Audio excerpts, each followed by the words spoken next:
Donald Trump is in rare form today as he began Christmas Eve by making threats, and I have the oddly sadistic story for you next. Considering that this is the day before Christmas, I was hoping that all through the Trump house he would keep that odd energy of his under wraps and be quiet as a mouse. But Trump is Trump, and he never misses an opportunity to let his unhinged and racist flags fly, and today is no exception. So to set the stage for Trump's Christmas Eve tirade, let's look at this video about Joe Biden's recent 11th hour move, and on the other side, I'll share Trump's bloodthirsty reaction. In one of the most significant moves against capital punishment, President Joe Biden has commuted the sentence of 37 of the 40 prisoners on federal death row. They will stay in prison for life, but will not be subject to execution. Biden's move is believed to have been driven in part by the incoming Trump administration and an expected hardline policy shift on federal executions. This is a pretty significant move. I mean, one of the most significant by a president with regards to federal death row inmates. What do these commutations mean for death penalty cases overall? Well, you're right. This is an historic decision. This is the largest mass clemency grant of death-sentenced people by any U.S. president since Lincoln, and the first in the modern death penalty era. You know, there are 40 people on death row. 37 of them now will receive new sentences of life without the possibility of parole. Yeah, all of the men who will benefit from President Biden's decision today were sentenced to death decades ago, really in a very different era in our nation's history.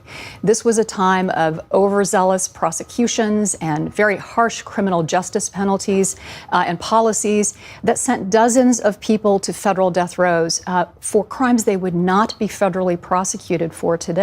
So a very, very different time. And, you know, the Department of Justice has recently looked at these policies and made some real changes to its prosecution policies, but none of those changes benefited the men on the federal death row.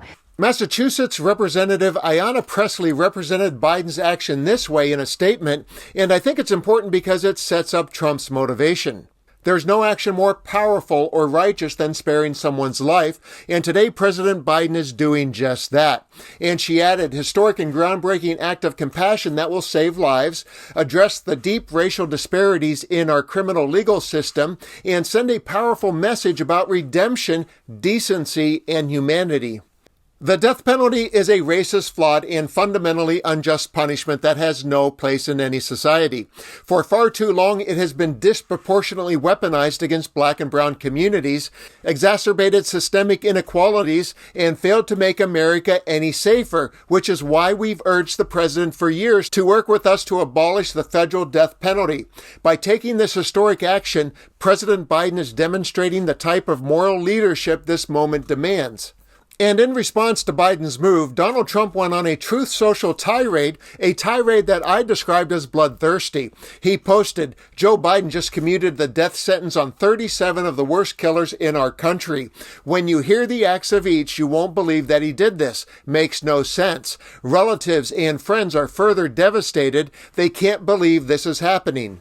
And he posted, "As soon as I am inaugurated, I will direct the Justice Department to vigorously pursue the death penalty to protect American families and children from violent rapists, murderers, and monsters. We will be a nation of law and order again."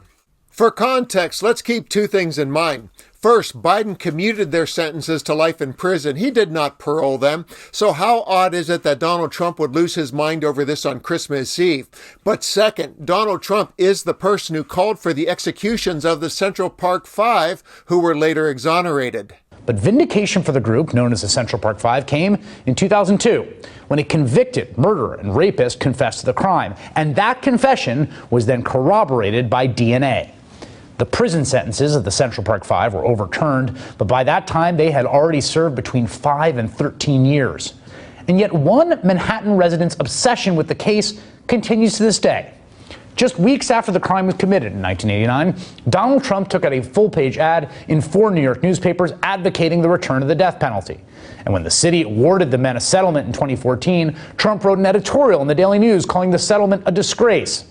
And now, even now, as the presidential nominee for the Republican Party, Trump hasn't allowed science or evidence to change his initial reaction to the case. Just this week, Trump said he still considers the men, again, exonerated by the criminal justice system and by DNA scientific evidence, guilty. President, will you apologize to Central Park 5? They've been exonerated. There have been videos and movies shown about the case, and you came out with a full-page ad saying that they should die, that they should have the death penalty. Why do you bring that question up now? It's an interesting time to bring it up. We know that Donald Trump loves to put his white and gilded thumb on any scale that represents people of color and press firmly in the other direction. And I think history will remember him as the dog whistle president. He is the gift that keeps on giving for those who share his dark thoughts, and today is no different. And to close this video, let's cleanse our collective palate with something positive on this Christmas Eve. So I'll give the future White House couple the final word by presenting their just-released video Christmas card. Enjoy, and to all a good night. 'Twas the night before Christmas, and all through the land, Donald and Elon were ready to take a stand. As they soared through the stars, with a plan oh so grand, to save America from those who didn't understand.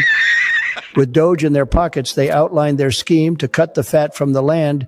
It was more than a dream. No! They promised to lead us with laughter and cheer, uniting all people far and near. God, please, no! No! No! No!